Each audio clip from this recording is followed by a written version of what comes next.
WWE has had some absolutely insane moves over the years. But sometimes, the move isn't what makes the moment legendary. Sometimes it's the sell, the reaction, the way a wrestler gets hit so hard that for a few seconds you genuinely forget wrestling is scripted. A good sell makes a move look painful. A great sell makes you question whether somebody needs medical attention. These are some of the craziest WWE sells ever. Let's start with Dolph Ziggler. Nobody in WWE history made getting destroyed look cooler than Dolph Ziggler. Every time somebody touched this man, he reacted like he'd just been hit by a Honda Civic doing 80. One super kick, and suddenly he's performing gymnastics. One clothesline, and he's flying across the ring like somebody accidentally turned friendly fire on. Half the reason moves looked devastating during this era was because Dolph was selling them like his landlord was sitting in the front row. Seriously, this guy could make a basic punch look like a Mortal Kombat fatality, and that's exactly why fans loved him. Now let's talk about The Rock, because nobody, and I mean nobody, sold Stone Cold Stunners quite like this man. Most wrestlers take a stunner and fall over. The Rock took a stunner and started seeing different dimensions. His legs would fly into the air, his body would bounce across the ring, and somehow every stunner looked crazier than the one before it. The Rock sold stunners like Stone Cold had just factory reset his entire nervous system. At one point, you weren't even watching the move anymore. You were watching The Rock try to reconnect with reality, and somehow it never got old. Then there's Shawn Michaels, or as some people call him, the greatest overseller of all time. Now don't get me wrong, Shawn could sell normally, but when he wanted to be dramatic, oh boy. His match against Hulk Hogan is legendary for all the wrong reasons. Hogan throws a punch, Shawn flies backwards. Hogan breathes in his direction, Shawn nearly enters orbit. At one point, I genuinely started wondering if WWE had secretly lowered gravity for the match. Every bump looked like it came with a special effects budget. Whether you think it was genius or ridiculous, you definitely remember it. And honestly, that's kind of the point.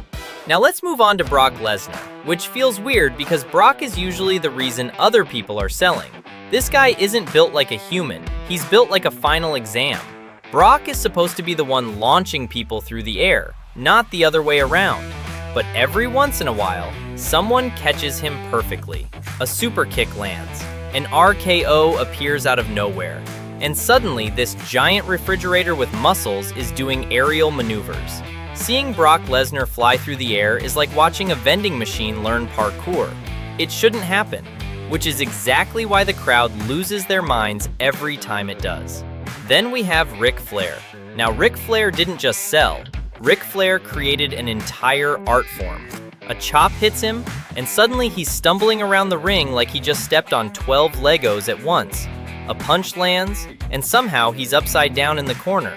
Fans knew exactly what was about to happen, and they still loved every second of it, because watching Ric Flair get hit was almost as entertaining as watching him wrestle. The reaction became part of the move, and that's something only the best sellers can do.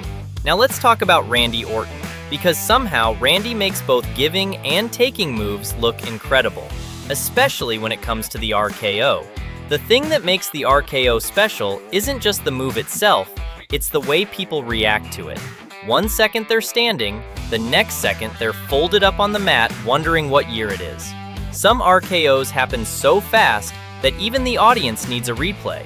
And when the sell is perfect, the entire arena explodes. That's why one RKO can sometimes get a bigger reaction than an entire main event.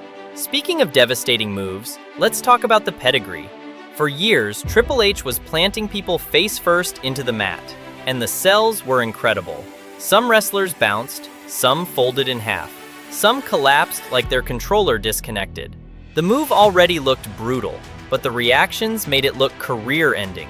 You'd watch someone take a pedigree and immediately start preparing their retirement speech. That's the power of a great sell.